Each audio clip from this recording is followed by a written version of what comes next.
আসসালামু আলাইকুম ওয়া রাহমাতুল্লাহি ওয়া বারাকাতুহু। আলহামদুলিল্লাহি ওয়াহদাহু ওয়াসসালাতু ওয়াসসালামু আলা মান লা নাবিয়্যা বা'দা। প্রশংসা আল্লাহ সুবহানাহু ওয়া তাআলার জন্য, শান্তি অবতীর্ণ হোক মুহাম্মদ সাল্লাল্লাহু আলাইহি ওয়াসাল্লামের প্রতি। সম্মানিত দর্শক মণ্ডলী, গত কয়েকদিন যাবৎ মুসলিম উম্মার আনন্দের দিন চলতেছে। কেননা আমরা জানি দীর্ঘ 50 বছর যাবৎ বা 50 বছরেরও অধিক কাল যাবৎ সিরিয়ার মুসলিমদের উপর যে জুলম এবং অত্যাচারের স্টিম রোলার চলমান ছিল, যা বাশার আল আসাদ এবং তার পিতা হাফিজ আল আসাদ মিলে অর্ধ শতাব্দীরও অধিক কাল যাবৎ তাদেরকে বিভিন্ন সময়ে জুলম, অত্যাচার, গণহত্যা, ক্রসফায়ার, গুম, জেল, সকল প্রকার জুলম এবং অত্যাচার তাদের উপর প্রয়োগ করা হয়েছে। এমনকি রাসায়নিক বোমা হামলাও পর্যন্ত তাদেরকে করা হয়েছে। লক্ষ লক্ষ সিরিয়ান তাদের দেশ ছাড়া হতে বাধ্য হয়েছে। আপনি আমেরিকা এবং ইউরোপের যে কোনো দেশে গেলে সবচেয়ে বেশি যাদের রিফিউজি দেখতে পাবেন সিরিয়ানরা বেশি রিফিউজি। তুরস্কে যান, সৌদি আরবে যান, দেখবেন মসজিদের বাইরে, আপনি মসজিদ থেকে বের হচ্ছেন, মসজিদের বাইরে আপনার কাছে ভিক্ষা চাচ্ছে, মসজিদে নববী হোক অথবা মক্কায় হোক, দেখবেন সিরিয়ানেরা। সিরিয়ার মতো একটি সম্মানিত জাতিকে এই পর্যায়ে নামিয়ে নিয়ে এসেছিল এই বাশার আল আসাদ এবং হাফিজ আল আসাদ। কিন্তু তারা ছিল তাদের দেশের সংখ্যালঘু তথা শিয়া নুসাইরি ফিরকার অনুসারী, যাদের আকীদা অত্যন্ত বাতিল, অত্যন্ত জঘন্য, অত্যন্ত নিকৃষ্ট। তারা খ্রিস্টানদের মতো তৃত্ববাদে বিশ্বাস করে। খ্রিস্টানরা যেমন বিশ্বাস করে আল্লাহ, ঈসা আলাইহিস সালাতু ওয়াস সালাম এবং রূহ, এই তিনটে মিলে যেমন তারা একটি সত্তা বিশ্বাস করে, ঠিক এই শিয়া নুসাইরিরা আলী রাদিয়াল্লাহু তাআলা আনহু, মুহাম্মদ সাল্লাল্লাহু আলাইহি ওয়াসাল্লাম, সালমান আল ফারসি এবং এই তিনজনের মধ্যে আল্লাহ সুবহানাহু ওয়া তাআলার অস্তিত্ব নিহিত আছে এই মর্মে বিশ্বাস করে। এরকম জঘন্য এবং নিকৃষ্ট বিশ্বাসের পাশাপাশি তারা আরো যে ভ্রান্ত আকীদায় বিশ্বাস করে সেটি হচ্ছে পুনর্জন্ম।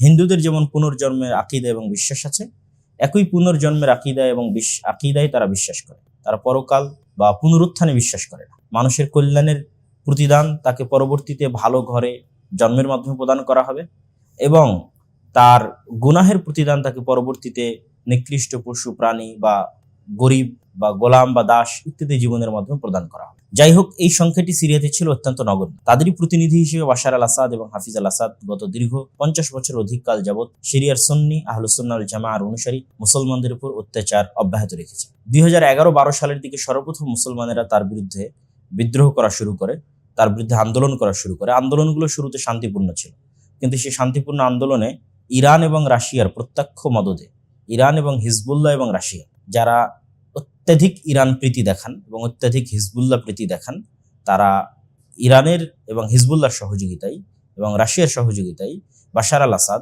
সিরিয়ার মুসলমানদের উপর কি জুলুম এবং অত্যাচার করেছে তা একটু দেখে আসবেন এবং ইতিহাস ঘেটে আসবেন। তাদের সহযোগিতায় 11-12 সালে যে ভয়ঙ্কর স্টিম রোলার চালানো শুরু করে, শক্ত হাতে দমন করা শুরু করে বাশার আল আসাদ, সেটি থেকে মূলত গৃহযুদ্ধের রূপ লাভ করে। আমাদের বাংলাদেশেও যদি গত 5ই আগস্টে বাংলাদেশ সেনাবাহিনী শক্ত ভূমিকা না নিত, তাহলে একই গৃহযুদ্ধের দিকে আমাদের দেশে ধাবিত হতো, যে গৃহযুদ্ধের মধ্যে গত 10-12 বছর যাবৎ সিরিয়া অব্যাহতভাবে চলমান আছে। কিন্তু এই গৃহযুদ্ধের মধ্যে অনেকগুলো পক্ষ ছিল, অনেকগুলো পক্ষ, এতগুলো পক্ষ যে নিরূপণ করাই মুশকিল, এখনো নিরূপণ করা মুশকিল যে কে কার পক্ষে, কে কার বিরুদ্ধে।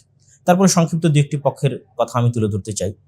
যেমন শুরুতেই আল কায়েদার সহযোগিতায় জাবহাতুন নুসরা বা নুসরা ফ্রন্ট তারা যুদ্ধ শুরু করে। পাশাপাশি সেকুলারদের একটা ফ্রন্ট ছিল ফ্রি সিরিয়ান আর্মি, যাদেরকে মূলত আমেরিকা সহযোগিতা করে। অন্যদিকে কুর্দিদের একটা ফ্রন্ট ছিল ওয়াইপিজি, যাদেরকে সাধারণত ধারণা করা হয় যে তুরস্কের যে নিষিদ্ধ তুর্কিদের দল আছে পিকেকে, তার সিরিয়ার প্রতিনিধি শাখা। তো তুরস্ক কখনোই এই ওয়াইপিজি কে বা পিকেকে কে বরদাস্ত করতো না, বরং তাদেরকে সন্ত্রাসী সংগঠন হিসেবে আখ্যা দিয়ে তাদের বিরুদ্ধে তার যুদ্ধ অব্যাহত রাখতো। আর এই জাবহাতুন নুসরার একজন অন্যতম নেতা ছিলেন আবু মুহাম্মদ আল জুলানি। ধীরে ধীরে জাবহাতুন নুসরা আল কায়দা থেকে তাদের বিচ্ছিন্নতা ঘোষণা করে। তারপর এক পর্যায়ে গিয়ে তারা আইসিসের সাথে যোগ দেয়। পরে আইসিস থেকেও তাদের বিচ্ছিন্নতা ঘোষণা করে। আইসিস এবং আল কায়দা এই দুটি থেকে বিচ্ছিন্নতা ঘোষণা করে আবু মুহাম্মদ আল জুলানি একটি বিভিন্ন যে গ্রুপগুলো ছিল, যারা সকলে মিলে বাশার আল আসাদের বিরুদ্ধে যুদ্ধ করতেছিল, তাদের সকলকে মিলে একটি ঐক্য ফ্রন্ট তৈরি করে, যেটিকে এখন আমরা এইচটিএস নামে জানতেছি, যে হাইআত তাহরির আশ-শাম, এইচটিএস। এই ঐক্যবদ্ধ যে ফ্রন্ট এইচটিএস নামে তৈরি হয়, তারা মূলত ছিল একদম তুরস্কের সীমান্তবর্তী যে অঞ্চল ইদলিব, সে অঞ্চলে তারা দীর্ঘদিন যাবৎ প্রস্তুতি নিচ্ছিল, গত 4-5 বছর যাবৎ প্রস্তুতি নিচ্ছিল। আর সিরিয়ার একটা বড় অংশ দখলে ছিল বাশার আল আসাদের, আর সিরিয়ার বড় একটা অংশ দখলে ছিল ওই যে ওয়াইপিজি বা পিকেকের দখলে, যেটি এখনো ওয়াইপিজি এবং পিকেকের দখলে আছে, যেটিকে আমরা রাক্কা বলতে পারি, রাক্কা এবং তার আশেপাশের অঞ্চলগুলো। আর এই যে তিনটা দিক তথা দামেস্ক রাজধানী এবং তার আশেপাশে থাকতেছে বাশার আল আসাদের দখল, ইদলিব বা তুরস্কের সীমান্তবর্তী অঞ্চলের একটা বড় অংশে থাকতেছে আবু মোহাম্মদ আল জুলানির সাপোর্ট, আর কিছু অংশ সরাসরি তুরস্কের নিয়ন্ত্রণে, সরাসরি সেনাবাহিনীর নিয়ন্ত্রণে, আর কিছু অংশ আসে পিকেকে বা ওয়াইপিজি তাদের নিয়ন্ত্রণে। তো এই যে এইচটিএস তারা ধীরে ধীরে দামেস্কের দিকে আগানো শুরু করে। তবে দামেস্কের দিকে আগানোর আগে তারা সর্বপ্রথম হালব, যেটিকে আপনারা ইংরেজিতে আলেপ্পো নামে নামকরণ করতেছেন, সেটিকে আরবিতে বলা হয় হালব। এই হালব নগরী সর্বপ্রথম তারা বিজয় করে। হালব বিজয় করার পর তারা দামেস্কের দিকে মুখ করে এবং মাত্র 11 দিনের ব্যবধানে তারা সমগ্র দামেস্ক দখল করে নেয়। তবে এখনো অনেক অংশ বাকি আছে তাদের দখল করতে। ওয়াইপিজির সাথে তারা যুদ্ধে যাবে না সমঝোতায় যাবে তা এখন স্পষ্ট নয়। অন্যদিকে ইসরায়েল গোলান মালভূমির অংশ বাড়ানো শুরু করেছে এবং ওয়াইপিজি এবং পিকেকেও তাদের কিছু অংশ বাড়ানো শুরু করেছে। তবে এইচটিএস এর কাছে আমরা এতটুকু আশা করতে পারি যে তারা অন্যান্য যে জঙ্গি দলগুলো আছে সেই জঙ্গি দলগুলোর মতো আচরণ না করে তারা অত্যন্ত ভারসাম্যপূর্ণ আচরণ করবে, যা ইতিমধ্যেই আবু মোহাম্মদ আল জুলানির বহু ইন্টারভিউ, বহু বক্তব্যে ফুটে উঠেছে যে সে তার দেশের সকল ধর্মবর্ণের মানুষের নিরাপত্তা দিবে, তাদের সকলকে সাথে করে নতুন করে সিরিয়া গড়তে চায় এবং তার এই আশায় অনেকেই আশ্বস্ত এবং সে পুরো সিস্টেমটাকে সম্পূর্ণরূপে উৎখাত করেনি। প্রধানমন্ত্রীকে তার জায়গায় বহাল রেখেছে, যেমন আমাদের দেশের রাষ্ট্রপতি চুপ্পু তার জায়গায় বহাল আছে, ঠিক তেমনি তার দেশেরও প্রধানমন্ত্রীকে তার জায়গায় সে বহাল রেখেছে এবং প্রধানমন্ত্রীর মাধ্যমে দেশের যে কাঠামোটা আছে সেই কাঠামো ঠিকঠাক রেখেই সে নতুন কাঠামো তৈরি করতে চাচ্ছে। সম্মানিত উপস্থিতি, তো সিরিয়া নিয়ে আমাদের এত আগ্রহের কারণ কি? কেননা রাসূলুল্লাহ সাল্লাল্লাহু আলাইহি ওয়াসাল্লামের অসংখ্য হাদিস এবং অসংখ্য পবিত্র কোরআনের অসংখ্য আয়াত সিরিয়ার বরকত এবং রহমতের কথা উঠে এসেছে। সর্বপ্রথম কোরআনের একটি আয়াতের কথা আমরা বলি, সুবহানাল্লাযী আসরা বিআবদিহি লাইলাম মিনাল মাসজিদিল হারামি ইলাল মাসজিদিল আকসা আল্লাযী বারাকনা হাওলা। যে সিরিয়া হচ্ছে ওই ভূমি যেটি মসজিদ আকসা এবং তার পার্শ্ববর্তী অঞ্চল, এই পুরো অঞ্চলটাকে সিরিয়া বলা হতো। ফিলিস্তিনও সিরিয়ার অন্তর্ভুক্ত, লেবাননও সিরিয়ার অন্তর্ভুক্ত, জর্ডানও সিরিয়ার অন্তর্ভুক্ত, আজকের সিরিয়াও সিরিয়ার অন্তর্ভুক্ত, আজকের ইসরায়েলও সিরিয়ার অন্তর্ভুক্ত। আল্লাহ নবী যখন শাম শব্দটা উল্লেখ করবেন তখন পুরোটাই সিরিয়ার অন্তর্ভুক্ত। যেমন রাসূলুল্লাহ সাল্লাল্লাহু আলাইহি ওয়াসাল্লাম বলেছেন, আল্লাহুম্মা বারিক লানা ফি শামিনা, হে আল্লাহ আপনি আমাদের শাম, তিনি বলেছেন আমাদের শাম, হে আল্লাহ আপনি আমাদের শামে বরকত প্রদান করুন। এবং অসংখ্য হাদিসে রাসূলুল্লাহ সাল্লাল্লাহু আলাইহি ওয়াসাল্লাম ইঙ্গিত দিয়েছেন শামে দ্বীনের স্থায়ীকরণের বিষয়, যে লা তাযালু তাইফাতুম মিন উম্মতি যাহিরিনা আলাল হক, আমার উম্মতের একটা দল চিরদিন হকের উপর টিকে থাকবে, তাদের একটা অংশ চিরদিন শামে থাকবে। আর এক হাদিসে রাসূলুল্লাহ সাল্লাল্লাহু আলাইহি ওয়াসাল্লাম বলেন, তুবা লিশ-শাম, শামের জন্য সুসংবাদ। সাহাবীরা জিজ্ঞেস করলেন, ওয়ালিমা ইয়া রাসূলুল্লাহ, কেন শামের জন্য সুসংবাদ? তখন রাসূলুল্লাহ সাল্লাল্লাহু আলাইহি ওয়াসাল্লাম বললেন যে আল্লাহ সুবহানাহু ওয়া তাআলার ফেরেশতারা বাসিতাতুন আজনিহাতাহা আলাইহা, আল্লাহ সুবহানাহু ওয়া তাআলার ফেরেশতারা তাদের রহমতের পাখা শামের উপর বিছিয়ে রাখেন। আর এক হাদিসে রাসূলুল্লাহ সাল্লাল্লাহু আলাইহি ওয়াসাল্লাম বলেন, সায়াসিরুল আমরু ইলা আন তাকুনু জুনুদাম মুজান্নাদাতান, জুনদুন বিশ-শাম, জুনদুন বিল ইয়ামান ওয়া জুনদুন বিল ইরাক। আল্লাহ নবী বললেন, অচিরেই একদিন এমন এক সময় আসবে যখন তিনটি বাহিনী তিনটি স্থানে লড়াইরত থাকবে। একদল বাহিনী ইয়ামানে লড়াইরত থাকবে, একদল বাহিনী ইরাকে লড়াইরত থাকবে, একদল বাহিনী শামে লড়াইরত থাকবে। সাহাবীরা বললেন, খির লানা ইয়া রাসূলুল্লাহ, আমাদের জন্য আপনি কোন বাহিনীর সাথে সম্পৃক্ত হওয়া পছন্দ করবেন? আল্লাহ নবী বললেন, আমি তোমাদের জন্য শাম, সিরিয়ার বাহিনীর সাথে সম্পৃক্ত হওয়া পছন্দ করব। আর এক হাদিসে রাসূলুল্লাহ সাল্লাল্লাহু আলাইহি ওয়াসাল্লাম বলেন, ইন্না ফুসতাতাল মুসলিমিনা ইয়াউমাল মালহামা, নিশ্চয় মহাযুদ্ধের দিন মুসলমানদের হেডকোয়ার্টার হবে বিল গৌতা, গোতা নামক জায়গায়। গোতা নামক জায়গাটি কোথায়? স্বয়ং আল্লাহর নবী বলে দিচ্ছেন, ইলা জানিবি মাদিনাতিন ইউকালু লাহা দিমাশক, গোতা নামক জায়গাটি দিমাশক নামক শহরের নিকটে অন্তর্ভুক্ত, যা আমরা ম্যাপের মাধ্যমে আপনাদেরকে দেখাবো ইনশাআল্লাহ।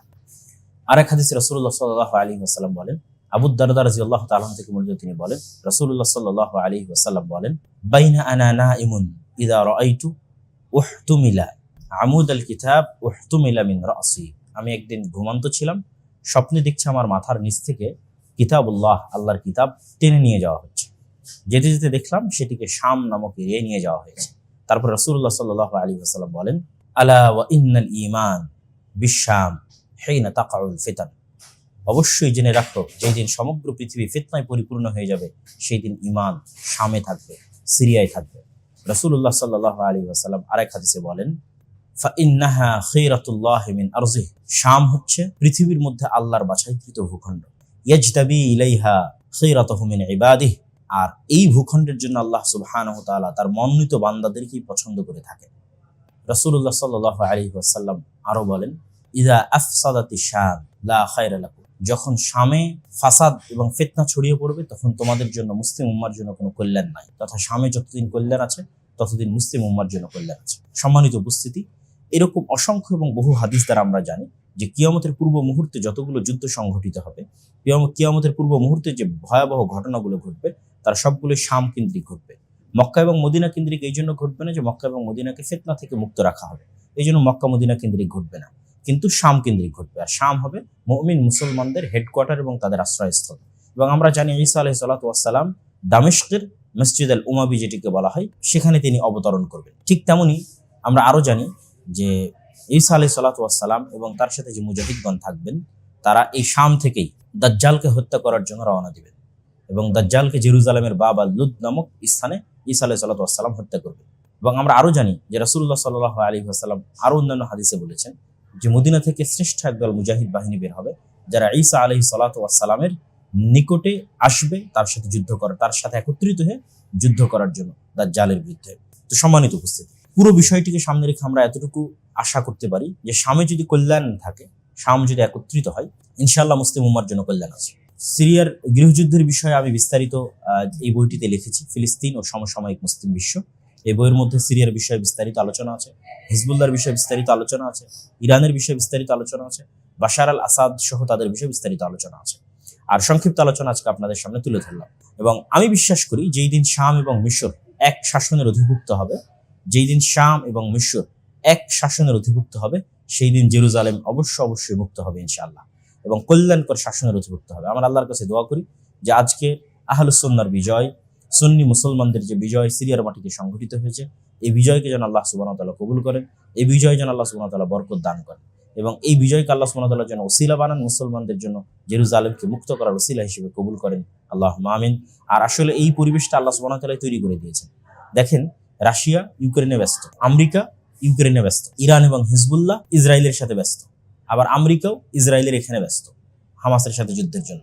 তাহলে বিশ্বের যতগুলো বড় বড় শক্তি আছে সবাই নিজ নিজ জায়গায় ব্যস্ত থাকার কারণে এখানে তারা কোনো সময় এবং কোনো শ্রম এবং কোনো অর্থ দিতে পারেনি, ফলত অতি দ্রুততার মধ্যে তারা বিজয় অর্জন করেছে। তাই এই যে পরিবেশটা আল্লাহ সুবহানাহু ওয়া তাআলা তৈরি করেছেন, এটা আল্লাহই তৈরি করেছেন, এই বিজয়ের পরিবেশ। তা আল্লাহর শুকরিয়া আদায় করে আলহামদুলিল্লাহ, আল্লাহ আমাদের কবুল করুক, সিরিয়ার মুসলমানদের কবুল করুক। আল্লাহুম্মা আমিন। আসসালামু আলাইকুম ওয়া রাহমাতুল্লাহি ওয়া বারাকাতুহু।